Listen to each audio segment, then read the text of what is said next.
Yo, what's up mga tropa peeps? Welcome back to my vlog at magandang araw po sa inyong lahat. Nako, ngayon, ito ang ating pag-uusapan. Ito nga si Robin Padilla, itong si Bato de la Rosa at si Bongo. Andoon na po sa Cebu. Ayun, ang aga nila pumunta doon. Mga nagkukumahog pumunta doon. Bakit? Kasi nga po, kung maalala ninyo, nung pong panahon ng Yolanda, si Digong ang kauna-unahang pumunta noon sa Yolanda, doon sa Ground Zero. Pumunta lang, nagpa-picture lang, nagpa-media lang na maagap na pumunta doon sa Ground Zero ng Yolanda. Pero, ang tanong, may ginawa ba? Wala. Walang nagawa. At nung naging presidente to, akala natin magiging maayos po ang mga pabahay, magiging maayos ang mga proyekto para sa mga biktima ng bagyong Yolanda na nangyari noong panahon ni Pinoy. Pero sus Mariosep, hanggang matapos po ang kanyang termino hindi po naging matagumpay at wala pong napakinabangan ang mga nasalanta ng bagyong Yolanda doon sa Leyte dito sa kay Digong. Walang napala. Ngayon, syempre, alam niyo naman, mga Duterte boys yan. Robin, Bato, at Bongo. Nagkukumahog po na pumunta doon kaagad sa Cebu. Itong mga Duterte boys na ito. Kaya lang nga po, ito ang napansin natin. Ito panood ko po sa inyo. Unahin na natin si Bongo. Ito, si Bongo. Devastating po ito, no? Nandito rin po ako nung typhoon ulit, pero grabe po itong buhos ng ulan at ng tubig dito po sa Cebu. Marami po mga kababayan natin ang apektado. Ako po ay nakikiusap muli sa national government. Nasa inyo po ang resources. Ibigay kaagad yung mga ayuda, DSWD, DOH, siguraduhin na hindi magkasakit itong mga bata. Kanina maraming lumapit sa akin dito na kailangan magpa-check up, magpa-opera. Nananawagan po muli ako sa national government, DOH, DSWD at sa lahat ng ahensya ng gobyerno. Importante rito, restoration of normalcy kaagad, makabalik sa normal na pamumuhay ng ating mga kababayan. Labo na din sa Cebu, sa Region 7, Region 8, apektado po dito sa Leyte. Hangyo lang po, tinabangayta. Ampo o amping. Ibig sabihin, dasal tayo at mag-ingat po dahil may parating na naman na bagong bagyo. Matagal ko na po isinulong ito. Ayan. So, eto nga si Bongo. Parang, alam niyo po yung datingan, parang sa kanyang pakikiusap sa ating gobyerno, sa pamahalaan, parang walang ginagawa no? Parang, alam mo yun, parang walang silbi ang ating gobyerno. At parang pinagmumukhang hindi po kumikilos ang gobyerno. Pero alam niyo po, si PBBM kahapon po ay dineklara na ang National State of Calamity ang Pilipinas dahil nga po sa tindi ng pinsala na sinapit po ng ating mga kababayan sa Visayas region, sa bagyong Tino, at may paparating na naman po na bagyo, si Uwan. At inaasahan po itong darating sa Sabado ng gabi or Linggo po ng umaga. So, talagang talagang itong mga Duterte, no? Alam niyo po yung datingan, parang ang dating ang bagal-bagal ng ating Pangulong Bongbong Marcos sa pagsagot sa mga pangangailangan ng ating mga kababayan. Pero hindi po ang ating pong Pangulong Bongbong Marcos ay maaga po sa mga ganitong pagkakataon at hindi pa po umaarangkada ang bagyo. Ang atin pong mga rescuer nakaantabay na, naka-ready na ang mga relief goods, nakaayos na, kumbaga kikilos na lang pagkatapos po ng bagyo, naka-ready na sila, automatic na sila, mga rescuer. Yan po ang kumbaga kahandaan ng ating Pangulo sa mga ganitong pangyayari. At si PBBM po, hindi man agad-agad pumunta ng Cebu, pero inuuna po niya ang mga meeting para po sa ating pagkilos, sa kanyang pagkilos para po sa pagtulong sa ating mga kababayan. Ito nga si Bongo, alam mo yung parang kumakiusap, parang walang silbi si PBBM, parang hindi kumikilos. Hindi ba niya alam na nasa 900 million agad-agad ang ibibigay po na assistance dito po sa mga taga Cebu, mga taga Capiz, mga taga Leyte, para po talagang makatulong po kaagad sa ating mga kababayan. Kasi kunwari si PBBM pupunta kaagad na Cebu. Hindi nila mapagmimitingan ng NDRRMC, ng DILG, ng DSWD, at ng lahat ng mga ahensya ng gobyerno na may kinalaman sa mga ganitong kalamidad. Hindi nila mapag-uusapan yung kahandaan at kung ano ang mga gagawin po na susunod na hakbang. Katulad niyan, dineklara nila ang National State of Calamity para mas mapabilis po ang paglalabas ng pondo para ipangtutulong sa ating mga kababayan. So ngayon, eto naman si Bato. Ewan ko talagang alam nyo, etong mga taong to kahit po oras ng kalamidad, inuuna ang pamumulitika. Because we are planning to go to city proper muna kasi marami rin mga badlihet na mga barangay dito sa Cebu City proper. Then we'll go to Talisay siguro. Baka magkasabay kayo. Parating ang Pangulo doon Parating ang Pangulo doon na Senator Bato sa Talisay. Baka magkasabay pa kayo. Iiwas na lago. Ngano man, Sen. Ngano, iiwas man ka, Sen. Sana yung parang bagyo na umiiwas. Bisaya, lang, para di ni kasabot ang akong kuyog diri, Sen. Hindi, okay lang naman. Wala mong problema. Pero let's give him the floor. Let's give him the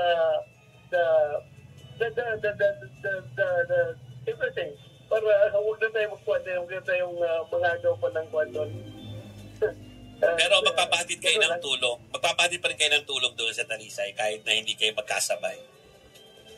Yes, magpapadala ako dahil we're lucky na meron tayong mga kaibigan taga Mindanao na pinag-usap-usap yung mga kaibigan natin taga Davao, taga Bukid. Ayan, so kita nyo iiwas na lang daw itong si Bato de la Rosa na parang ang ating Pangulong Bongbong Marcos ay pupunta ng Cebu para magpasikat. Pupunta ng Cebu si PBBM para magparangalan. Magmagaling. Ganun ang dating nitong si Bato. Hindi pa pwedeng kahit man lang isang araw, di ba? Isang tabi ang pamumulitika. At habang nandoon si PBBM, di ba, napakagandang tignan kung sila'y nandoon din sa Cebu, tapos darating si PBBM, magkakasama sila para mamigay ng tulong, di ba? Napakagandang pakinggan, napakagandang tignan, napakagandang videohan, napakagandang pagkakataon. Kaya lang po, maaring i-bash ng taong bayan etong taong bayan ng mga Duterte, etong si Bato de la Rosa. Ibaba siya ng mga Duterte supporter. Naku, mga sensitive pa naman ng mga Duterte supporter. Lalo yung ganyan, pupunta si PBBM doon, tapos si Bato nandoon, makikisama kay PBBM. Ayaw po yan ng mga DDS. Ayaw po ng mga DDS ng pagkakaisa. Ang gusto nila, sila lang ang bida.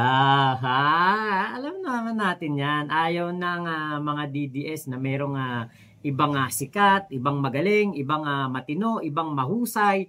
Walang iba dapat kung hindi ang mga Duterte personalities lang. Kaya alam nyo, nung napanood ko to, sabi ko, ano ba naman to si Bato?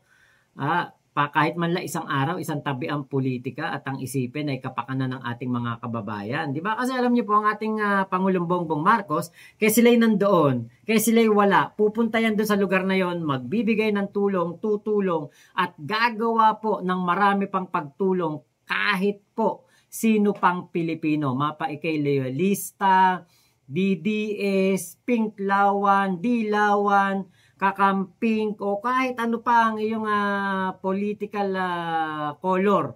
hindi pwedeng hindi ka tutulungan ni PBBM, uunahin ang pagtulong. Ngayon, napansin ko, eto kasi, si Bato nandoon, si Bongo nandoon, si Robin nandoon din. Tignan ko, parang alam ko, meron akong natabi ditong ano eh.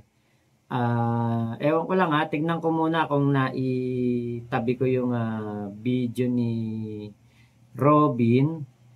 Parang ang tingin ko parang ano eh, parang parang inaano niya.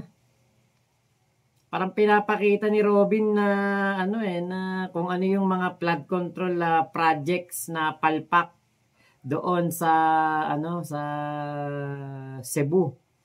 Kaya lang parang hindi yata alam ni Robin na ang mga flood control projects doon yun yung mga palpak na flood control projects ni Digong. Ayan, tignan nga muna natin. Daanan lang natin kasi para yung tatlo yun eh. Okay. Ay, nako. Ano ba nangyari? Laki kasi tong tablet ng anak ko. Hindi ako marunong dito talaga eh. Robin. Okay, Padilla. Okay. Okay. Ito. Ando si Robin eh. Sa ano. Pumunta ka agad eh. Ang aga niya doon. Ito. Ang aga niya doon. Medyo mabagal lang po yung aming wifi. Ayun, ito.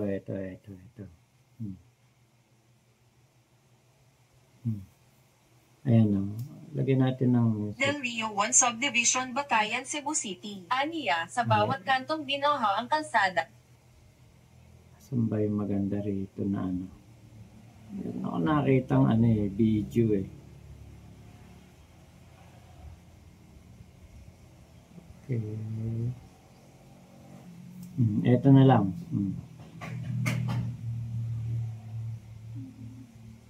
Ayan. Robin Padilla yan. Robin Padilla. Nandoon po sa Cebu si Robin. At nasan nga kaya yung ano? Meron kasi ako nakita na isang dyan video na si Robin yung parang binibideo si Robin nung mga tao at kinakausap siya at pinapakita po yung mga ng bagyo doon. Hindi na natin makita dito eh. Ito. Okay, hindi yan yun. Hindi ko na itabi pala yung link eh. Pero meron po dong video ko napanood si Robin na siya. Pinapakita po yung mga parte ng ilog na niragasa ng baha. So nakita na po natin na nandoon po sa Cebu itong si Robin, si Bato at si Bongo, ang mga Duterte boys. Ngayon, ang missing in action ay itong si Sara Duterte. Kaya napaisip ako, sabi ko, ang bilis naman itong tatlong makarating ng Cebu kaagad. Agad-agad, di ba? Abay dahil nga, etong si Sara Duterte ay wala. Kaya po, para mapunan ang pagkawala ni Sara Duterte na nung time na yon, tingin ko, nagtanungan tong mga to, nasan ba si BP Sara? Nandun ka sa Doña Choleng Island Resort sa Cagbalate, sa Mauban, Quezon. Nagsuswimming.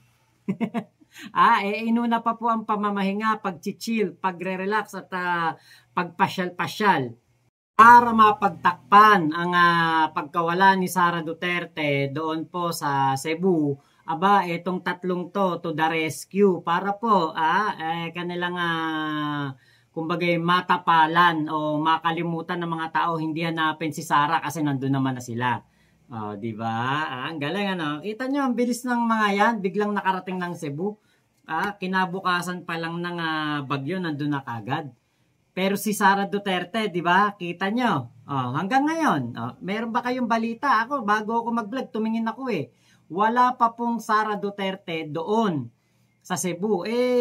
Kung katulad siya sana ni PBBM, na nakikipag-meeting, nakikipag-usap at inaayos ang mga relief goods, rescue operation, inaayos, pagpe-prepare para po sa pagdating ng bagyong si Uwan, na sinasabing mas malakas pa po sa bagyong Tino. Lahat sakop ni PBBM pagpaghanda para po sa paparating na super typhoon. Ito ngang Uwan, lahat inaasikaso ni PBBM. Pero etong si Sara, ano ba ginagawa niyan? Di ba? Kaya po alam nyo, etong mga ganito pong sitwasyon, mga ganito pong pangyayari na ginagawa nitong mga DDS na ito, hindi po ito katanggap-tanggap katulad ni Sara. Laki ng sahod, nasa 300,000, lagpas pa. Tapos hindi mo maaasahan sa oras ng kalamidad, uunahin ang paglalakwatsa. Ay, nako talaga. Kaya po, kung kayo nagtataka, biglang nandoon si Bato, si Robin at si Bongo sa Cebu, dahil po yan, para hindi po hanapin ng mga tao si Sara Duterte. So, yun lamang po. Maraming salamat sa pagsama nyo sa vlog ko na ito. Ingat po kayo. Nasa mang panig kayo ng mundo. Mama, chup chup. Love you, love you. God bless us all, Pilipinas. God first. Salamat po.